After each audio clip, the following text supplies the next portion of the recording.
Halo, selamat datang di Siniar Bahasa. Oke, halo semuanya, ini adalah Siniar Bahasa, sebuah program podcast atau siniar yang dipandu oleh dua orang bersama saya, Dewantoro Ratri. Dan saya Sony Novian. Cakep. Rekaman ini dibuat di dua kota, satu di Sidoarjo, satu di Jakarta. Actually not Jakarta, okay. Let me change that. Okay? Gua nggak di Jakarta, guys. Gua di. Yang bangga dong. Gue sekarang di Tangerang Selatan, Tangsel City. Tangsel City. Alright, good. Apa sih isinya Siniar Bahasa itu? Siniar Bahasa itu akan berisi obrolan dua orang teman ya, yang terpisah oleh dua kota, dipisahkan oleh satu provinsi, Jawa Tengah, dua kalau Jogja dihitung, ya kan gitu. Tiga kalau Jakarta dihitung. Nah, ya, benar. Tapi memiliki kesamaan. Apa itu persamaannya? Kita berdua adalah adalah pelaku industri bahasa. Pelaku industri bahasa, tepat sekali. Saya sendiri adalah seorang juru bahasa, penerjemah, talent juga untuk voice over. Dan Bang Sony sama, saya juga penerjemah, sudah ada di industri ini kurang lebih berapa ya? 8 tahunan ya sekarang ya. Damn. Oh. Ya. You're mature. Asik. Saya segar who's old. kita harus menerima lah sebenarnya ya. Benar-benar. Karena itu akan Gue kemarin lihat, Bray, ada tulisan dewasa muda tulisannya. Jadi apa tuh? Di kaos. Di kaos. Jadi enggak di itu di sekolah, kalau nggak salah sekolah minggu deh. Sekolah minggu gereja, gue habis lewat kan. Gue lagi jumatan, terus gue lihat ada ibadah remaja sama ibadah dewasa muda. Bentar deh. Kan kita pekerja bahasa ya. I know. Aku ulangin ya kalimatmu barusan ya. Bray. Aku lihat kaos di sekolah minggu pas selesai Jumatan. Yes. Jadi, gua habis Jumatan di Istiqlal. Kalau Istiqlal itu kan kadang keluar kan. Nah, di situ ada orang somehow pakai kaosnya itu tentang kegiatan di situ, kegiatan di gereja itu. Jadi bukan sekolah minggu kan, Bray? Kaosnya tentang, kaosnya tentang sekolah minggu kali, Bray. Jadi antara Jumatan lu yang mundur ke hari Minggu, no. Atau teman-teman di gereja yang kegiatan sekolah minggunya dibajuin ke hari Jumat gitu kali ya? Atau that person simply pakai kaosnya aja, Bray, di hari Jumat. Oh, iya, kalau gitu masuk akal. Oke, jadi saya dan Bang Sony adalah dua pekerja bahasa yang mencoba untuk tetap relevan di industri 4.0 ini, di mana semuanya sudah menggurita di dunia digital, dan kita berdua ingin menandai keberadaan kita di dunia digital, meskipun untuk episode pertama ini belum ada videonya ya teman-teman, audio dulu, jadi bisa disambi nyetir. Disambi apa lagi, Bray? Bisa dong, Bray, sambil masak, ya kan? Boleh, sambil masak, ya, bapak-bapak yang suka masak. So, Bray, cerita sedikit tentang how you finally end up in this industry, Bray. Alright, bagaimana saya masuk ke industri penjuru bahasaan, industri bahasa kali ya, industri bahasa. Oke. Jadi background saya bahasa Inggris, sekolah dulu di Universitas Airlangga, Surabaya. Kemudian ketika semester 4 udah mulai ngelesin gitu di Primagama. Bahasa gitu. Iya, bahasa Inggris gitu. Oke. Ketika aku kuliah itu sempat ada pekerjaan menjadi seorang surveyor, Bray. Jadi datang ke rumah-rumah gitu, nanyain ibu pakai pasta gigi apa, ibu pakai sabun apa, yang kayak gitu-gitu. Jadi seringkali dulu kalau datang gitu lihat mukanya udah diusir gitu, Bray. Nggak Mas, nggak ada gitu. Anjir, dikira orang minta sumbangan. Nah, dari pekerjaan surveyor itu satu kali, oke, aku dapat pekerjaan menjadi juru bahasa. tapi dalam kerangkanya sebagai surveyor. Nah, jadi itu ada satu perusahaan motor India. Nah, mungkin teman-teman tahu logonya kuda warna merah. Nah, Gue nggak tahu, Bre. nah I'll Google it up. nggak tahu. Oke. Inisialnya aja ya. Depannya T, belakangnya S, tengahnya V. Nah, carilah perusahaan itu. Jadi Oke. ketika mereka pertama kali penetrasi ke Indonesia, itu mereka membutuhkan surveyor ya tentunya ya, karena pekerjaannya survei, tetapi yang juga piawai berbahasa Inggris. Nah, waktu itu karena backgroundku bahasa Inggris, ya sudah, terimalah pekerjaan itu.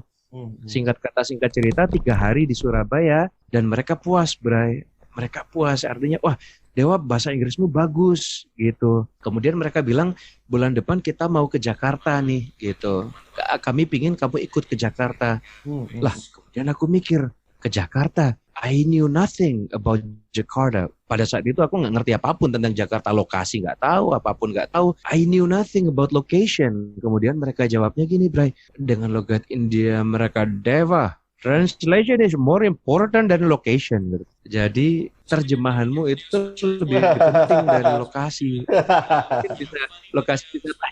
Lokasi bisa tanya ke orang, tanya siapa gitu, tapi terjemahanmu penting. Nah, akhirnya aku ikut ke Jakarta 10 hari gitu. Pulang dari Jakarta bahagialah waktu itu. 2004 aku buka-bukaan lah, 2004 itu aku dibayar 150.000 per hari, Bray. That's not bad. 2004 ya? 2004. 150.000. Wow. Ya, yang kemudian aku ngobrol sama penerjemah yang lain akhir-akhir ini ya, ketika aku cerita ini buat lucu-lucuan aja. Kemudian mereka bilang, Dewa, di tahun 2004 itu setidaknya kamu dapat 10 kali lipatnya gitu. Yeah, tell me about it, man. Iya, India ini menang banyak nih. Tapi buat aku sama sekali no regrets, gak ada penyesalan gitu. Kenapa? Karena waktu itu statusku guru kan, sebenarnya guru yang kebetulan, lebih tepatnya statusnya masih mahasiswa waktu itu. Mahasiswa yang kebetulan dapat job menjadi interpreter. Jadi itu sama sekali tidak menyesal. Kenapa? Karena dalam 10 hari itu berarti aku pulang bawa berapa tuh? 1.500.000 ya. Nah, dari uang 1.500.000 itu di tahun 2004 aku pulang tuh udah bisa membayar kuliahku sendiri selama 1 semester, Bray. That's not bad. Yeah, that's not bad. Ya, benar. Masih ada kembaliannya, bisa kasih buat uang saku gitu. Nah, tapi singkat cerita setelah itu I stop. Setelah 2004 itu aku berhenti, sama sekali nggak pernah pegang.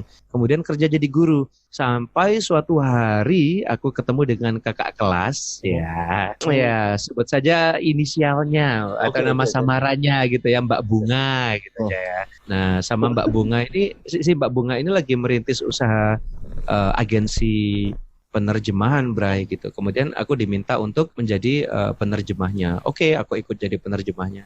Kita jalan beberapa lama, kemudian dia bilang, Dewa, ini ada job interpreting nih, penjuru bahasaan. Aku bilang, wah, nggak berani, Mbak, nggak bisa gitu, nggak pernah juga. Kemudian ternyata dia loh, Bray, yang ingat. Aku lupa, dia yang ingat. Jadi dia bilang, loh Dewa, kamu kan dulu pernah jadi juru bahasa orang-orang India itu selama 10 hari. Aku sendiri udah lupa karena pekerjaan yang ditawarkan itu sekitar tahun 2012-an kalau nggak 2013-an. Praktis hampir 9-10 tahun. Wow. Ternyata si kakak kelasku ini yang ingat gitu. Akhirnya oke lah, kalau orang lain percaya, aku harus coba lah gitu. Akhirnya coba, diberanikan setelah cari referensi sana sini, belajar. Akhirnya ambillah job, aku hitung pertama lagi sebagai dengan status sebagai seorang juru bahasa. Dan ternyata hasilnya not bad, lumayan. Klien cukup puas pada saat itu. Setidaknya menurutku ya, mereka tidak komplain. Aku sendiri juga mulai tumbuh kepercayaan diri, kayak ini kayaknya bisa nih kerja kayak gini. Jadi sekitar 2015 akhirnya aku putuskan, oke, I stopped being a teacher, berhenti total jadi guru dan fokus total ke industri bahasa, yakni jadi penerjemah dan juru bahasa. Itu cerita saya, Bray. Nice, Bray. It's nice to remember it ya, Bray. Maksud gue sekarang kita bisa lihat, what? 150.000, tapi kan maksud gue itu is a nice piece to tell gitu kan, at the end of the day kan. No saat ini nggak pernah nyesel sama sekali, Bray. Karena kalau aku nggak ngambil job 150.000 itu, I agree. aku juga nggak akan pernah tahu aku bisa menjadi juru bahasa. Kakak kelasku itu juga mungkin nggak akan pernah tahu kalau aku bisa jadi juru bahasa. Nah. So, iya sama sekali no regret gitu. Nah, kalau cerita Deko gimana, Bray? Wah, Bray, cerita gue agak sedikit, well, there's the twist and turns-nya juga lah, pastilah. Starting point-nya sebagai apa nih starting point-nya? Well, tentu saja seperti orang pada umumnya gue kan lulus kuliah. Ngantor ya? Lulus kuliah nih. Lulus kuliah, oke. Gue lulus kuliah dari kampus Jakarta yang biasa aja. Menurut gue kampus yang sangat luar biasa karena kan gue dari situ, I learn a lot gitu kan. But dari situ gue keluar dengan semangat anak baru lulus kuliah gitu kan. Gue cari kerjaan dong tentu saja ya kan. Cari kerjaan kemana-mana, Dulu pas gue lulus kuliah masih ngirim lamaran pakai amplop coklat ke kantor pos kan. Kayak sidul dong. gue kirim kayak 60 lamaran ya kan. Anjir. Nggak dapat satupun. 60 lamaran, nggak dapat, Bray. Luar biasa. Terus ketika gue SMA, ketika gue SMP, ketika gue kuliah, gue tau lah, I'm not a lot of things gitulah ya kan. I'm not that good at sports gitu kan. I'm not good at a lot of stuff lah. I'm not good at music, but I do know kayaknya gue jago bahasa Inggris gitu kan. Tapi kuliah bukan jurusan bahasa Inggris ya? Bukan, jurusan gue HI, Hubungan Internasional. Di FISIP, Mustafa waktu itu gue. Nah, nggak dapet sama sekali, Bre. 60 lamaran sama 45 nggak dapet. So, ketika gue di kampus tuh, everybody have a fallback plan, Bre. Everybody. Jadi, udahlah kalau amsyong ini gue jadi kasir Indomaret lah, gitu kan. Zaman segitu belum ada kali, Bre. Iya, maksud gue kayak fallback plan kayak gitu. Seperti itulah ya. Fallback plan kita harus punya kita nih, karena kita kan dari kampus yang nggak bonafit. Fallback plan gue adalah gue jadi call center, Bray. Udahlah, gue jadi call center, ngambil call center. Pada saat itu gue dapat panggilan call center. Perusahaan apa tuh? Perusahaan perbankan waktu itu. Nah, di situ ditanya, di interview itu ditanya mau ambil call center bahasa Indonesia, bahasa Inggris. Terus gue bilang dong, tentu saja bahasa Inggris, gitu kan, dengan semangat 45-nya gitu kan. At least I know I'm good at English gitu kan. Lalu gue ikut interview, oke, kalau gitu kita mulai bahasa Inggris, interview dengan bahasa Inggris. Gitu. Oke, interview, Bray. 2 minggu kemudian, gue dapat surat bahwa gue nggak diterima. Waduh. Wah, gue nggak diterima untuk jadi call center bahasa Inggris tuh gue ditolak, Bray. Jadi disitulah pertama kali gue tahu bahwa ada lembaga perbankan whatever gitu, ada lembaga yang melakukan tes dan ternyata I'm not good enough gitu kan. To me itu kan is a big thing to me gitu kan. Gue nggak untuk jadi call center ngomong halo, hi, how are you tuh gue nggak mampu gitu, nggak pantas buat mereka. Udahlah, jadi gue melupakan itu bahasa Inggris. Jadi gue ngambil kerjaan, pada akhirnya ketika orang nyoba pasti dapat kerjaan. Gue dapat kerjaan di televisi, di stasiun TV lah. Kerjaan di situ. Jadi production assistant gue. Itu production assistant namanya kerennya kan, kadang nggak pulang. Production assistant tuh semuanya ngurusin lah. Nantilah kita ceritain di episode lain kalau ada waktu. Production assistant. It's a good place. A lot of good friends gitu kan.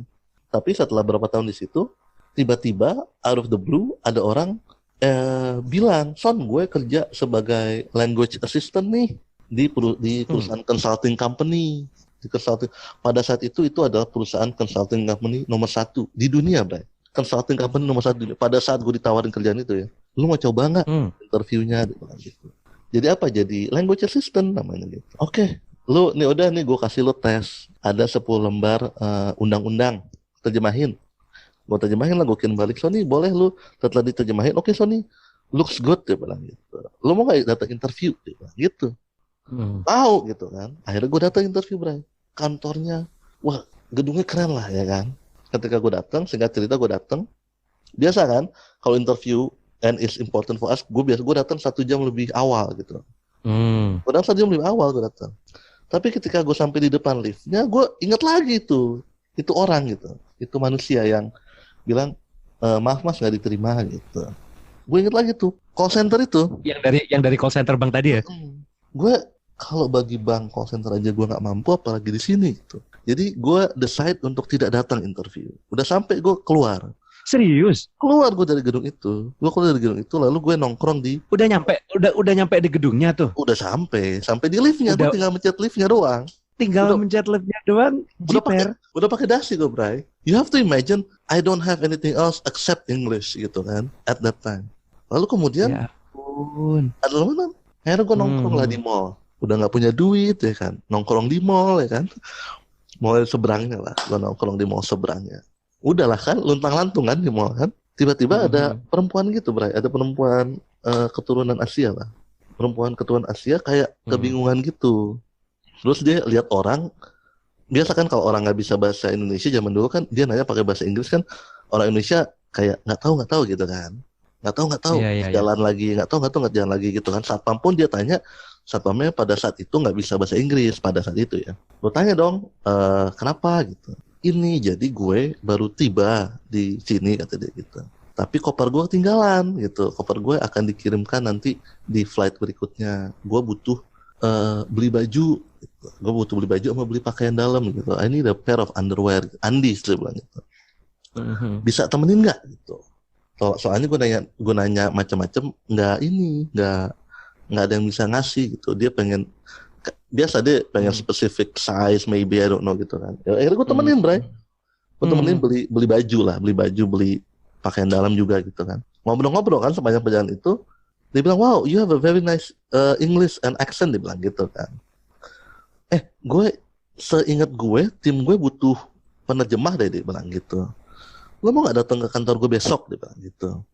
Udah nggak usah segala macam lah, nggak usah interview segala macam. Datang aja ketemu koordinator tim gue, nanti I'll vouch for you, dia bilang gitu.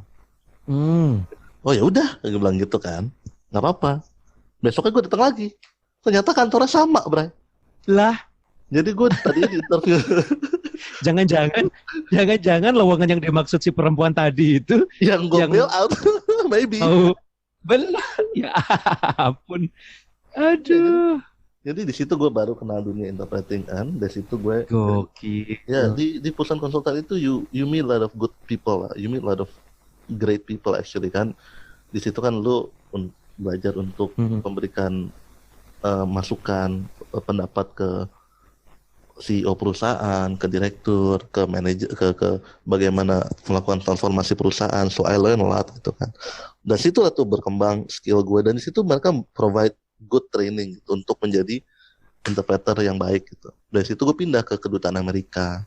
Kalau orang kerja di kedutaan Amerika, at the end of the day lo pasti nerjemahin lah buat para pejabat Amerika, Obama, Condoleezza Rice waktu itu, Senator Hillary waktu itu, gitu-gitu. Dan I move full time menjadi juru bahasa gitu. Di kedutaan itu gue di bagian penegakan hukum lingkungan hidup lah. In short gitu, di Departemen Kehakiman, di Department of Justice-nya Amerika Serikat. We do a lot of trainings gitu-gitu. Dari situ, gue coba satu job lagi, mirip-mirip sih. Waktu itu gue tawarin di perusahaan farmasi, menangani salah satu communication juga, kayak komunikasi keluar, komunikasi ke dalam gitu. Jadi gue di bawah country presidennya waktu itu, CEO-nya namanya country, di situ posisinya namanya country president.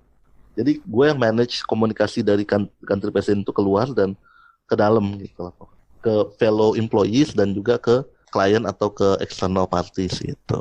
Dari situ baru deh kangen gue sama dunia bahasa gitu. Jadi gue full time di juru bahasa. Mantap. Oke. Seperti untuk episode pertama ini cukup ya, Abang Sony? Definitely, Bray. Definitely. Terima kasih sudah mendengarkan. Terima kasih sudah mendengarkan. Kalau mau kenalan sama kita lebih lanjut, di deskripsi akan dituliskan nanti alamat Instagram dari saya, Dewantoro Ratri, dan saya Sony Novian. Juga ada website kita. Saya punya website sendiri di www.penerjemahsurabaya.id. Kalau Bang Sony? Saya punya website agency sih. Atau boleh, ya kan, nantilah itu website agency. Boleh, gak masalah, bebas. Saya www.makna.net, dan juga Instagram gue follow dong. Kurang nih, followers gue masih dikit. Sama kita bertumbuhnya organik aja ya. Iya, I agree. Apa, Bray? Instagram gue, Bray? Oh, Sony tahu dong. Novian. Iya, @Sony titik Sony Novian. Novian. Ya, Sony titik Novian. Ya, Instagram saya ada di @penerjemah_Surabaya. Oke. Oke, terima kasih teman-teman yang sudah mendengarkan. Terima kasih Bang Sony untuk episode pertama ya. Di bagian penutup ini kami ingin berbagi bahwa nanti akan dibahas lebih lanjut alasan kami membuat siniar ini secara berpartner juga, tetapi setidaknya kami ingin berbagi semangat, itu yang pertama. Kami ingin berbagi semangat untuk terus berkembang. Yang kedua, kami ingin memperkenalkan dunia industri bahasa ini kepada teman-teman semuanya. Totally agree. Oke. Sampai jumpa. Terima kasih sudah mendengarkan. Sampai jumpa.